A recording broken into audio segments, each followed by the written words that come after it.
Literasi, satu perkataan yang kita selalu dengar kan, tapi pernah tak kita betul-betul berhenti dan fikir apa sebenarnya maksud di sebalik perkataan ni? Nah, dalam perkongsian kali ini, kita akan rungkai satu persatu segalanya tentang asas literasi bahasa. Jom kita mulakan. Cuba kita bayangkan sekejap. Kalau kita tak boleh membaca dan menulis, macam mana agaknya rupa dunia kita ya? Kemahiran ni, ia bukan sekadar subjek biasa kat sekolah tau. Ia adalah kunci yang boleh ubah realiti hidup kita. Inilah yang membezakan antara tahu dengan tak tahu, antara nampak peluang dengan nampak jalan buntu. Okey, jadi sebelum kita menyelam lebih dalam ke definisi teknikal, kita kena faham dulu benda paling asas. Kenapa literasi ni penting sangat? Kenapa ia dianggap sebagai satu hak asasi manusia? Jawapannya mudah je, ia terletak pada potensi yang dibukanya untuk setiap orang. Poin-poin yang anda nampak ni, ia bukan sekadar senarai biasa. Fikirkan ia sebagai satu rantaian kuasa. Bila anda celik huruf, tiba-tiba anda ada akses kepada seluruh gedung ilmu manusia. Anda boleh luahkan idea-idea yang rumit dengan begitu jelas. Dan yang paling penting, ia jadi tapak, jadi asas untuk anda belajar apa-apa sahaja.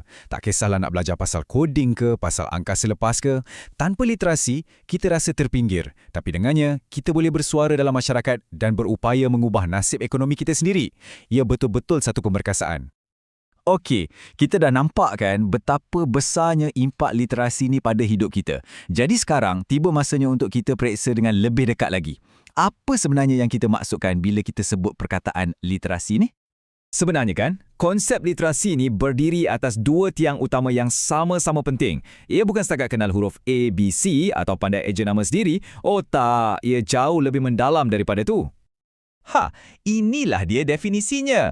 Perkataan kunci kat sini ada dua, memahami dan menggunakan. Ini bermakna literasi ni adalah satu proses yang aktif. Dia macam jalan dua hala. Satu hala untuk kita terima maklumat dan satu lagi hala untuk kita sampaikan maklumat. Dan slide ni jelaskan perbezaan tu dengan sangat baik. Cuba fikir macam ni, membaca tu adalah proses input. Macam kita tengah download data, idea dan cerita dari dunia luar masuk ke dalam minda kita. Menulis pula adalah proses output. Sekarang giliran kita pula upload fikiran, hujah dan kreativiti kita untuk dikongsi dengan orang lain. Dua-dua ni sama penting tau. Satu untuk kita faham dunia dan satu lagi untuk dunia faham kita.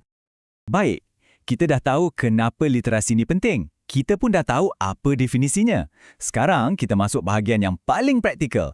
Bagaimana ia berfungsi? Macam mana kita bina kemahiran ni dari kosong? Sebenarnya ada rangka kerjanya. Rangka kerja ni, bayangkan macam kita tengah bina sebuah bangunan, tingkat demi tingkat. Tapaknya, kesedaran bunyi. Kita belajar untuk dengar dan kenal pasti bunyi-bunyi dalam bahasa. Lepas tu, tingkat seterusnya, kita sambungkan bunyi-bunyi itu dengan simbol, iaitu huruf. Bila dah kenal, kita praktis sampai lancar, supaya otak kita tak lagi tersekat-sekat bila membaca. Dan di tingkat paling atas sekali, barulah terbinanya kefahaman. Di sinilah kita bukan setakat baca perkataan, tapi kita dah boleh mula menyoal, menganalisis dan betul-betul faham mesej di sebaliknya. Inilah dia perjalanan dari bunyi.